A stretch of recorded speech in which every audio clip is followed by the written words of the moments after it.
not only am I fortunate that I survived, but I am more fortunate that I was able to create a very meaningful life and significantly contribute to my community. Why did I start talking? I tell them, in my case, it was my personal tragedy, the death of my daughter, Naomi. She always asked me to tell her my story, and I never wanted to do it. Now, Irene Miller shares what she endured during the Holocaust through public talks and in her memoir. Writing the book was an emotional journey that I needed. I wrote the book as me telling the story to Naomi that I didn't tell in her lifetime. Speaking throughout the United States is a mission for me, to let the world know what hate and prejudice did and what hate and prejudice can do again unless we learn from it. My extended family was close to 100 members. Not a single one of them survived. When I speak, I'm their voice as well. Miller is among the thousands of Holocaust survivors who have made Michigan home. I came to live permanently in Michigan in 1970, but I have lived for brief periods of time too. I married in Israel when I just turned 18 to a man from Detroit. And originally, this is what brought us to Detroit. Here is Katie Chaka Parks, Director of Education at the Zeckelman Holocaust Center. She reflects on the lasting impact Holocaust survivors have had on Michigan's communities. After the war, about 100,000 Holocaust survivors come to the United States, and about 4,000 of them settle here in Michigan. So they're actually the ones that are responsible for creating this entire museum. They really wanted to be able to memorialize their loved ones that were murdered and all the experiences that they had had. Before the war, Michigan had a very thriving Jewish community. We always have. We were very integral, even during the Holocaust, trying to send aid and help to those in Europe. And so for many people, they knew that coming to Michigan, they would have help when they came here afterwards. The Zeckelman Holocaust Center keeps survivor voices alive through public talks by survivors themselves, second-generation speakers, and educational programs that pass their stories on to future generations. Irene Miller is one of those survivors who speaks at the center to share her story. When I tell my story, I convey the emotions that comes with it.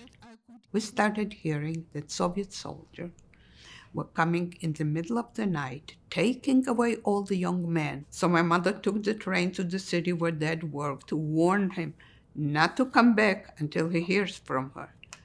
But she missed the last train coming back to us. And that night, when my sister and I were alone, Soviet soldiers kicked in the door of the cabins. They gave us a few minutes to scoop up whatever we could, and they marched us to a train station where there was a long line of cattle cars, and they would shove in as many people as they could in each of those box cars. This was meant for transportation of cows, horses, and so on. No light, no windows. Once a day, they will let everyone under the train to relieve themselves. Everyone goes out simultaneously. Doesn't take long, you forget about the notion of privacy. Our food was most of the time a cup of soup for the day. That was it. We were on that train somewhere between 6 and 8 weeks. With the doors closed, they delivered us to a labor camp in the Siberian taiga. Bears would come to the doorfront.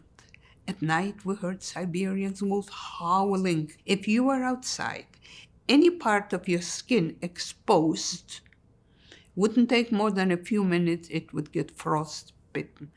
We didn't have clothing for that kind of a climate. In Uzbekistan, we almost starved to death. My mother would go into the field, pick up anything that was growing wildly, boil it, drink it first herself to see how it affected. If she was okay, she would give it to us as well. I never thought of dying, never. And if anything, it's difficult for me to say what powers we are born with, of what contributes to survival as opposed to not. But there is one thing that I feel helped me not just in the Holocaust, but in difficulties, in traumatic difficulties in life that I had after the Holocaust. In the most difficult situations, find one grain of positivity, water it, nurture it, and cling to it. There is not a situation, no matter how painful it is, that you cannot find one little grain of something. Only 10% of Jewish children survived, almost all of them gone by now.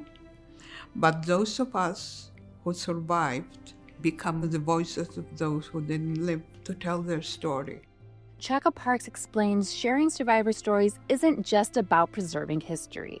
It's about helping people understand the real human costs of hate and why remembrance is essential to preventing it from ever happening again.